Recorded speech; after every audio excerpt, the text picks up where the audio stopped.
this moves right into what we were talking about. I mentioned at the beginning of our conversation about a email that I received. Actually, it was a copy to me, but it was written to Tavis. And he says, "My brother, I watch you every night, and I think your heart is in the right place. I generally agree with your moral and political positions. You have a love for our people and our upliftment. However, I continue to be disappointed with the lack of action following the annual gathering of our black leaders. What is the point if it is not followed up with an action agenda and plan? A friend of mine, Ken Bridges, all of you remember that wonderful gentleman, Mata, who was unfortunately killed, once said that, quote, rapping and clapping and feel-good rhetoric will not raise the consciousness of our people. It will not get us to economic freedom. Please, my brother, help me to understand. Also, see my comments below. Thank you for taking the time." What he mentions below is he would have liked to see Dr. Claude Anderson invited, because Claude Anderson, he's brilliant. He's brilliant, and he came up with Africa Town for Detroit. So the point I'm making is this, and the reason I wanted to lead into this, we're talking about the 10th anniversary of the Million Man March, which is going to be a tremendous event. You are the only one who can draw these people together, because in my opinion, and this was a wonderful, I watched it all 37 of you folks talking,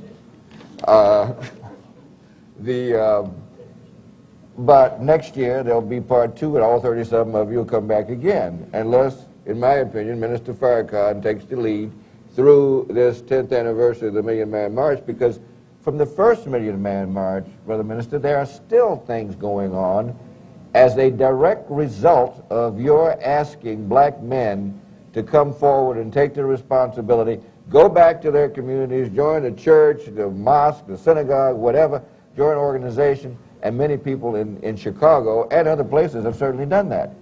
You were the only one who could have gotten all those people to take a day off and come out there and have all of that wonderful unity. That was, I want to tell you, you could feel it in the air. Now, you can do this, and there are people who are now a part of this asking to join who 10 years ago were actually not only saying, "I'm not involved," but saying, "Don't you get involved either." And notwithstanding that, everybody said, "No, we're going."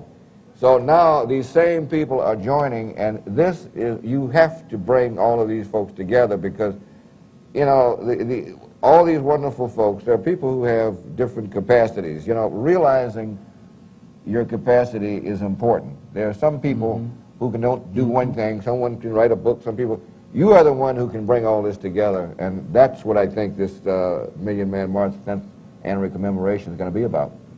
What do you folks think? Well,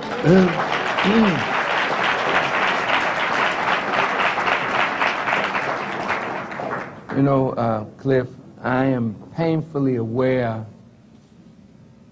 of my mortality. And I do not want to leave this earth and see our people in the condition that our people are in. And I am deeply concerned that unless we do come together in a meaningful way, many of our people are going to die.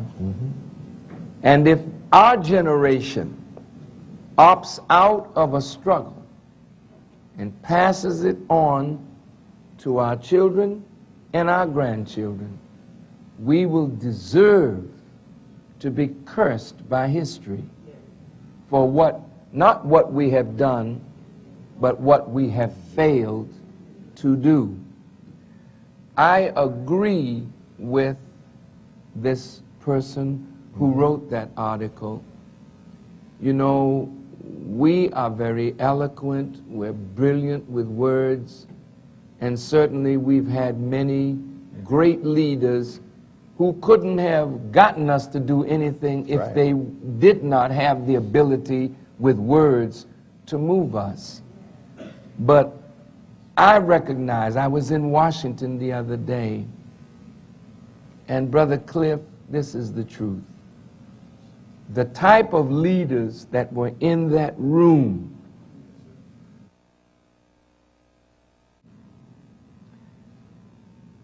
we had Muslims, Christians, Hebrews, nationalists, socialists, academicians, political giants, thinkers. Claude Anderson was there. Maulana Karenga, the father of Kwanzaa, Jim Brown, the greatest football player, but who is working with the gangs and young people with American. All of these people were in one room. And we were there not to massage each other's egos. We were there for one reason. We recognize that each one of us have done what we could, but it is not enough. Most of the people that you will find that lead organizations, if you take the NAACP, the father or the mother of all civil rights organizations, a great organization, and all of us have benefited from the presence of the NAACP. Regardless to whether we are a member or like them today or not, I know that I have benefited because there was such an organization as the NAACP, and there was a magazine like the Crisis magazine. I have benefited from the black press. If there were no Pittsburgh Courier, if there were no Afro-American, if there were no black media to bring me to consciousness, I would not be who I am today. But what I recognize, Brother Cliff, is that these leaders have come painfully to the conclusion that no one leader or organization can solve the problems that we face.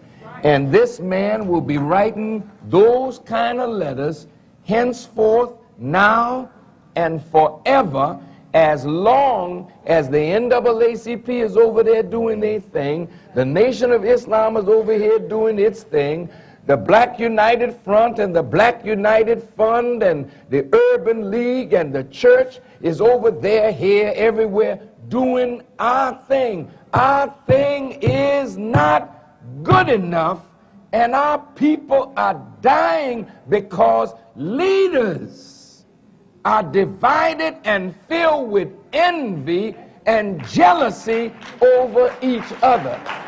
So,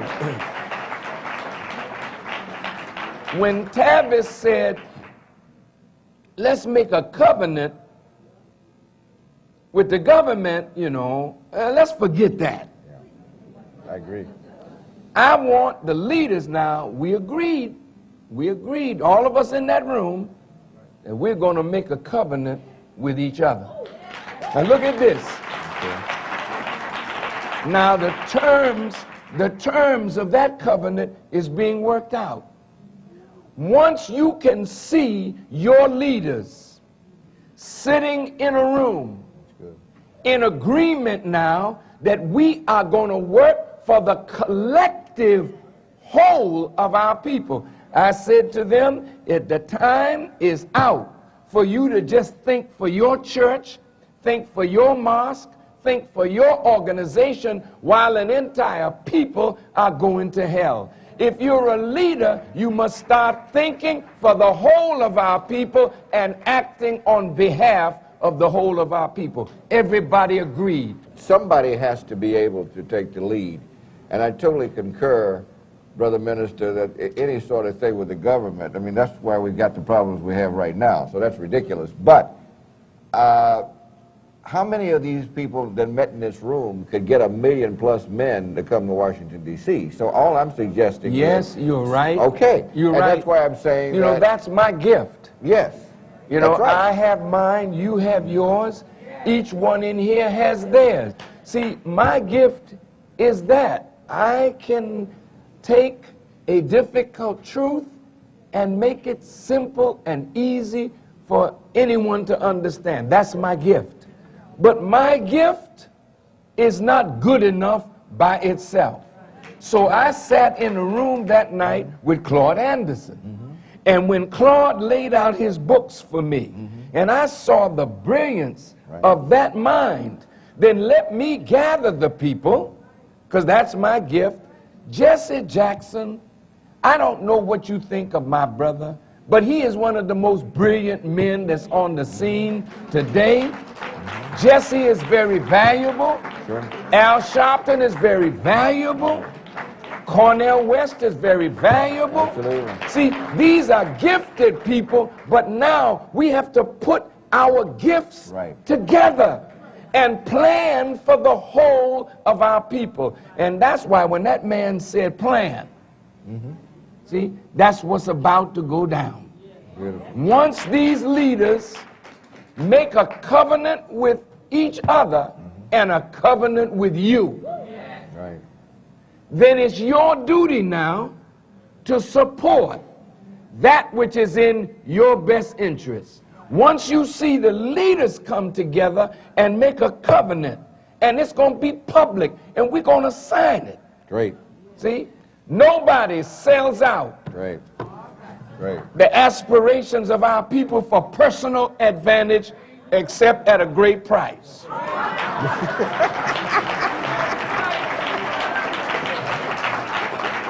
I didn't put that in the covenant. Well, But you got to make your leaders accountable. And those of us who sell you out have to pay a price for that. See? So now we're at the point where we must unite. It's an imperative. And these brothers and sisters are ready. The sister that led the Million Woman March, she was there. The brothers that led the Million Youth March, they were there. And all of us have agreed. And we're not interested in a march. We're interested in mobilizing our people to take responsibility to change the realities of our suffering. And this is not only going to be in the United States. This mobilization will take place in the Caribbean. It will take place in Africa, in the Isles of the Pacific, in the United Kingdom, wherever black people are. The time is now to mobilize, organize, and plan for our liberation.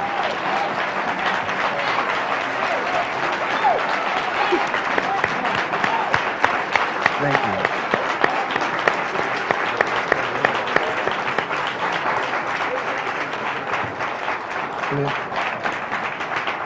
I feel liberated already. I want to say one thing that the minister said that is so important. And please, all of you, not only support these people who sign on to that, but make sure that those who don't pay a price. I have often heard said on the air, if it hadn't been for those brothers who were necklaced in South Africa, they'd still be under apartheid. You cannot fight the enemy if the enemy's in your house. You got to take them out first. All right? And that is what we're going to have here. Give everybody a big round of applause. Thank you. Minister.